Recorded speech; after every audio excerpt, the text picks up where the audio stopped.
नमस्कार विद्यार्थी मित्रांनो, आज आपण इयत्ता 4 आपल्या सभोवतालचे जग भाग 1 धडा क्रमांक 2 आपले शरीर या पाठाचा स्वाध्याय संपूर्ण उत्तरासहित पाहणार आहोत.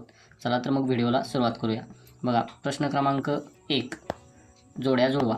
बघा, पहिला आहे मेंदू. मेंदू माहिती साठवणे, हृदय शरीरभर रक्त खेळते ठेवणे, जठर अन्न घुसळणे, लहान आतडे पोषक तत्वांचे शोषण. पुढचा प्रश्न पाहूया. प्रश्न क्रमांक 2 एका वाक्यात उत्तरे लिहा. बाह्य अवयव म्हणजे काय? तर बघा, शरीराच्या बाहेरील बाजूस असणाऱ्या अवयवांना बाह्य अवयव असे म्हणतात. तर बघा, असेच नवनवीन व्हिडिओ पाहण्यासाठी आमच्या चॅनलला सबस्क्राईब करा आणि व्हिडिओ आवडला असेल तर लाईक करा. चला तर पुढचा प्रश्न पाहूया. प्रश्न क्रमांक 2 हृदयाचे कार्य कोणते? तर बघा, हृदयाचे कार्य शरीरभर पसरलेल्या रक्तवाहिन्यांमधून रक्त खेळते ठेवणे हे हृदयाचे कार्य आहे. पुढचा प्रश्न क्रमांक 3 गटातील वेगळा शब्द कोणता व का?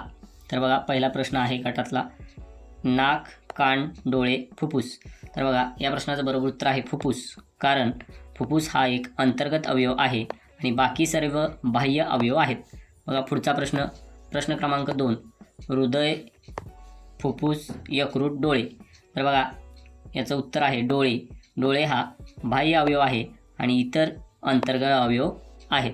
बघा, पुढचा प्रश्न क्रमांक 3 हात, पाय, डोळे, जठर.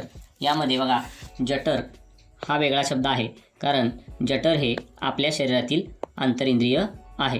बघा, पुढचा प्रश्न क्रमांक 4 कान, अन्ननलिका, लहान आतडे आणि मोठे आतडे या गटामध्ये वेगळा शब्द आहे कान, कारण कान हा बाह्य अवयव आहे, म्हणून कान हा वेगळा शब्द आहे. बघा, पुढचा प्रश्न खालील यादीतील इंद्रियांचे बाह्य इंद्रिये व आंतरिंद्रिये असे 2 गट करा. तर बघा, यामध्ये पुस्तकामध्ये ती यादी दिलेली आहे. आपण इथं डायरेक्ट तुम्हाला 2 गट करून त्याची उत्तरं दिलेली आहेत. तर बघा, बाह्य इंद्रिये. तर बाह्य इंद्रियांमध्ये नाक, डोळे, कान, जीभ, त्वचा यांचा समावेश होतो आणि आंतरिंद्रियामध्ये मेंदू, जठर, लहान आतडे, मोठे आतडे, यकृत, अन्ननलिका, गुदद्वार, हृदय यांचा समावेश यादीतील घटकांमध्ये होतो. तर बघा, अशा पद्धतीनं आपण ह्या पाठाचा स्वाध्याय पाहिलेला आहे. आणि प्रश्न क्रमांक 5 आहे खाली दिलेले अवयव मानवी शरीरात आकृती योग्य ठिकाणी रेषेच्या साहाय्याने जोडा. तर बघा, पुस्तकामध्ये जी आकृती दिलेली आहे त्या आकृतीच्या आधारे आपण हा प्रश्न अगदी सहजरित्या सोडवू शकतो. असेच नवनवीन व्हिडिओ पाहण्यासाठी आमच्या चॅनलला नक्की भेट द्या. धन्यवाद.